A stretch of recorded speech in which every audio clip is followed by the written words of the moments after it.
Welcome to the Popish Plot. I'm Nate. I'm Jessica. And I'm Mike. Today is another installment of our defense of the Defendant. Or an ebook. As we've been doing, this is the next chapter in the Defendant. Mm-hmm. The next essay by Mr. G.K. Chesterton. Future Saint G.K. Chesterton. Absolutely. Although, would we call him Saint Gilbert? Or Saint G.K.? I think if he ever got sated, he would be known as G.K. Chesterton, just all together. Saint G.K. Chesterton. Or just like how Saint Gilbert Keith has to, give it your original name along with her actual, name she had when she was sainted. Anyway. You're like, Teresa Benedicta of the Cross? Oh! Oh, you mean Edith Stein. Yeah. Anyways. But nobody does that with Mother Teresa. Nobody calls her Agnes whatever. Yes, but because no one calls her Saint Teresa of Calcutta. Because nobody, Mother Teresa. but in like 50 years, when most people who were alive, and she will eventually be known as Saint Teresa of Calcutta once all the people who knew her in life as Mother Teresa have died. Yeah. Like, although people still call Mother Cabrini. That's because it rhymes, and we need a parking spot for our little machine. But there are lots of sainted popes who are no longer Saint Pope. Nobody talks about Saint Carol the Great. It's Saint John Paul the Great. Exactly. Sure. But we've veered quite off topic. So we're talking about a defense of skeletons. Yes, this is the next installment in our The Defendant book report collaboration series. Yes, and we'll have links down below in the description for other people who are also doing an episode on this essay. And don't forget to use the hashtag Chesterton the Defendant. So which essay are we doing this time? A defense of skeletons. Yes. That would explain your attire there, dear. Yes. And his tattoo. He got a tattoo just for this essay. There are a lot of essays in this book. Yes, decades before we made this, I had a premonition that one day I'd be talking about skeletons, so I should get one on my arm. It's a church thing. Next week, you were given a vision. Next week, he's going to get a time machine, and he's going to go back and get a tattoo of a statue. Perfect. So, what do you take out of the defense of skeletons, besides, of course, you show off your tattoo? Well, it reminded me very much of the closing line. Okay.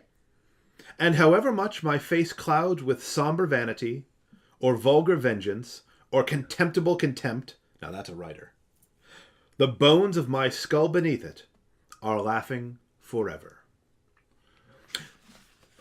Because skeletons get down to the root of things. Skeletons talk about just what's at the core. Not all of these illusions that we create, not all of these facades that we dream up. Once you've gotten down to the skeleton, you've gotten down to, in a phrase, brass tacks. The real nature of things. And the reason why so many people have aversion to skeletons is their aversion to what's real. They want to stay on a very surface level instead of digging down to the reality of who we are. And I also like the point that he made that essentially our fear of skeletons is actually our fear of not being taken seriously enough. Mm-hmm. That essentially the skeleton is actually a humorous kind of a thing. It's always showing its teeth.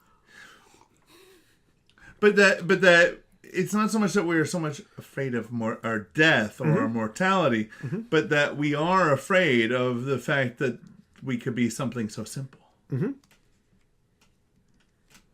Yes, and I like this one because it is super British, simply because he says all those things by referring to it as being undignified, which is clearly a Britishy problem, and Well, the language is Britishy, especially, 1902 Britishy. Yes.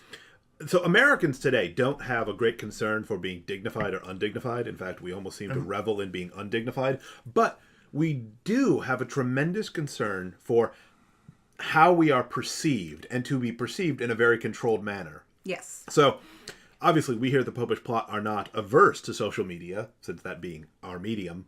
Yeah. But you have all these people who live these perfect Instagram lives or these perfect Facebook lives where everybody's always smiling, everybody's always happy, everybody's always doing something exotic and new and exciting, and you always have the perfect pose for your selfie.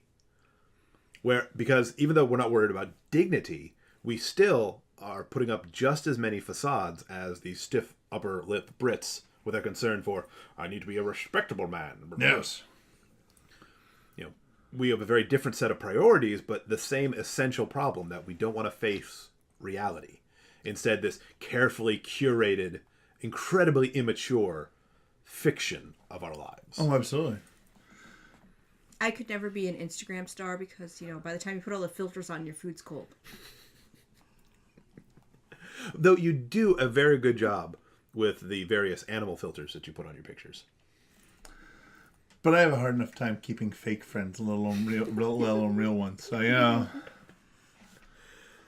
So, it was a very good time to read A Defense of Skeletons because he opens with the trees and the trees not having any leaves. And it's winter here in Michigan, so the trees don't have any leaves. So none of our trees have leaves. We already established that last time.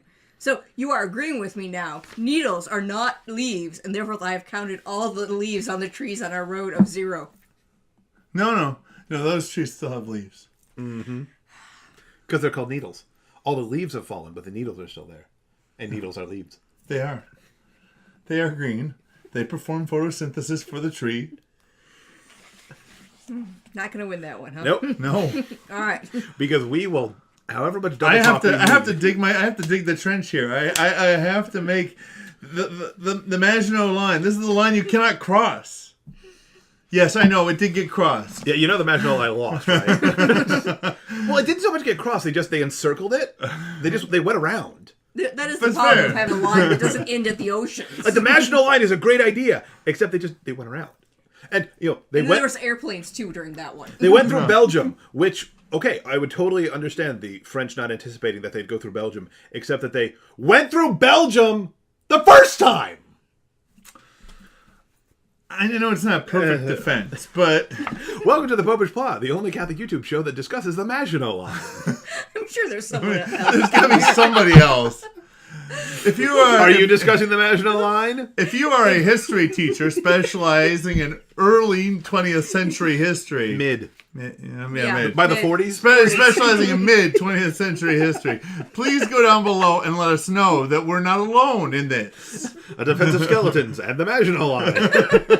That's the 17th essay, A Defense of the Maginot Line. So, what do you think of skeletons? What the Maginot Line? Comment below. And also go down below and hit the like and subscribe button. Ring the bell so you'll be notified when our next episode airs, which will not be about skeletons in World War II. Or will it? Also follow the link in the description to see other people's take on this and comment below with your thoughts on any of these things. And until next time, remember to live your faith. Love your faith. Share that love. Some little time ago, I stood among immemorial English trees that seemed to take hold upon the stars like a brood of Yggdrasils.